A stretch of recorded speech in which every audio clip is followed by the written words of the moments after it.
Today we're gonna roast the packaging, which means the title, thumbnail, and intro of 6 gaming YouTubers, and whoever has the best thumbnails is gonna win a free consultation with me. Let's get started. Roblox toxicity problem by Joshua. So the first thing that comes to my mind is like the word toxicity is a word that stimulates a lot of visual things in my mind. Why are you using a word for the visual of your video? Not only is it a word and it's less visual than a visual, but it's also you're replacing the main vowel in the word with a hashtag, which doesn't make any sense. You could just take that block and put it in the center, show like green kind of like gas all the way around it as if it's like toxic waste, and then you could write text at the top and say something that speaks to the severity of the toxicity problem. We would obviously need to do some research into this, and I assume that Joshua knows about the toxicity problem, so he is suggesting that there's a way to fix it. And so instead of saying how to fix it, I want to say it in a more ambiguous fashion,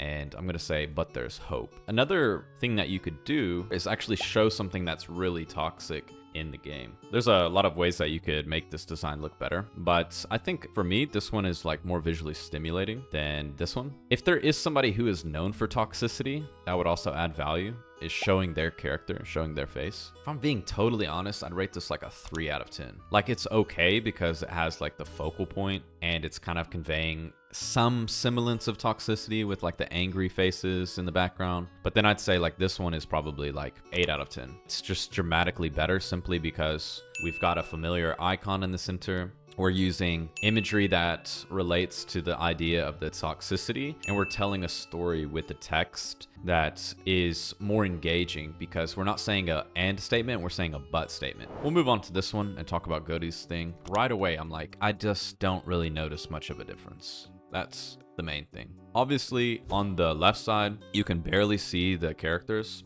And then on the right side, it's very easy to see the characters. Let's take into consideration the fact that these are really small and it's dark, so it's like not gonna pop out. Like if we look at this on mobile, like I can barely see that, you know? Try to show whatever is changing bigger and more dramatically. So I would maybe even dramatize it so that it's like, you can see it a little bit better, but it's like pixelated in those things. You could make it look awful in a way that's not realistic. And then you could make the normal one that is now look realistic as it is so that it dramatizes it. And if people are interested in the game, they're going to click it because of that contrast between 1989 and now. We need to exaggerate like the difference more. It can't just be the color. So maybe we pixelate this one. One small thing that we could do to quickly dramatize this is cut out the arm and then add it back.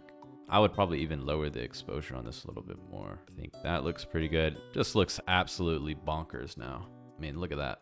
Sheesh. Adding arms feels like bad clickbait though, suggesting that's the update.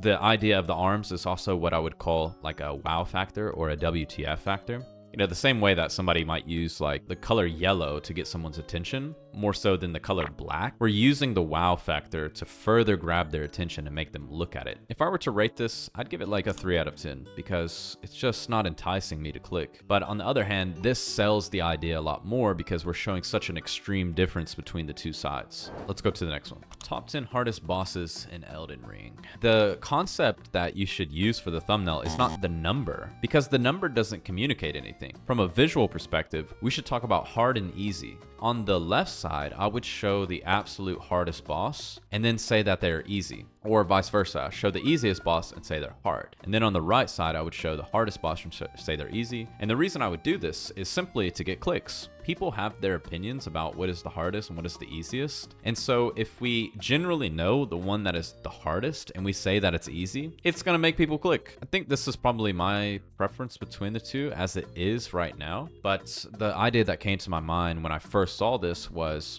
having a tier list and showing them like rated on the tier list, because people know the tier list, especially as a YouTube thumbnail. People tend to have their own opinions about where they should all go. I do the same thing that I would do for this one, where I put the weakest boss as the S tier rank, and then I put the hardest bosses as the F tier rank. I'd say this is like a 6.5 out of 10. It's got a solid base and a solid understanding of the video's appeal. But anyways, I think it's solid. So let's move on to the next one. Now, this one is interesting. I drew pixel art for 30 days by Elisa Likes Bread. So this one is really solid. You can tell that she has exaggerated the difference. This one's more basic pixel art, and this one's more sophisticated pixel art on the right. I really like the difference in the colors. Like this one is more blue and red, and this one is more of green. I want to see like what other people do for this idea, because this does seem like something that could go viral. Yes, I love that. That looks so derpy on the day one side. This one's pretty good. Oh, that's pretty good. Wow. The nuance of the WTF factor is the more believable it is and the more insanely wild it is, the better. If it's just unbelievable and it doesn't make any sense, then it could actually repel people. So from my perspective, this is like a 8.5 out of 10. So let's talk about I Survived 100 Days on the Donut SMP by Crasington. This one is pretty good, but it's a little bit overcrowded. Now, the way that I would make this is I would make it monochrome on this side, and I would just show you in a desert, because a desert further conveys being poor. It further conveys like brokenness. Then I would make the character colored with the leather armor, and then I would say $0 in red text. I would show this person with the highest level armor possible, and you can see all this like loot in the background. I think the loot is good, but it kind of is too much. It's like too cluttered. And so what I like about this one is it's just really simple. Let's say that the best armor is actually this purple armor. A perfect background would actually be the gold blocks, because yellow and purple contrast really well. And then at the top, I would put a big number. I think that's what I really like about this one is like 1 billion, 100 trillion. If you use $sign and then 100 trillion, you could put it just in the center, and then you could put the $0 in the center here. And I would get rid of the text because you're already saying 100 days in the thumbnail. Because the appeal of most of these videos is related to money, I'd say that the difference between being poor and being rich is probably the most important thing. I'd say overall, this thumbnail is like 7.5 out of 10. Let's talk about this last one. Can I kill everyone in Hitman with a pair of scissors? He showed this example of the character being on the left and the pile of bodies. And that's what you'll notice about these challenges. It's always character on the left, pile of bodies on the right. You can just see this over and over again. It's used by the same creator, and it's used by other creators as well. Just to like roast this for the purpose of the roast. This is like a pretty bad thumb, if I'm being honest. It's very dark. It's not really clear what is happening in the thumbnail.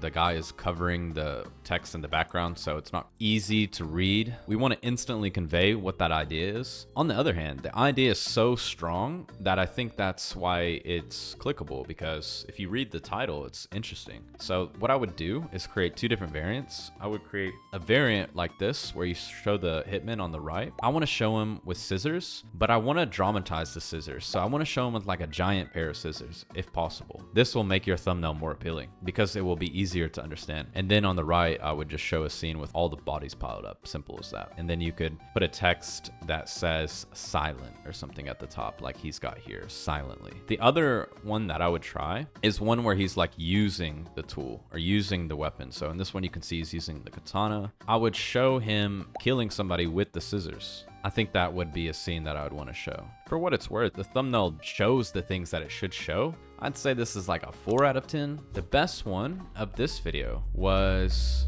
Elisa Likes Bread, but she had the best one for sure. I think this one is a really solid thumbnail. Thanks so much for watching this video. If you enjoyed, click this video next, and be sure to submit yours in the Discord if you'd like us to roast them on the next one.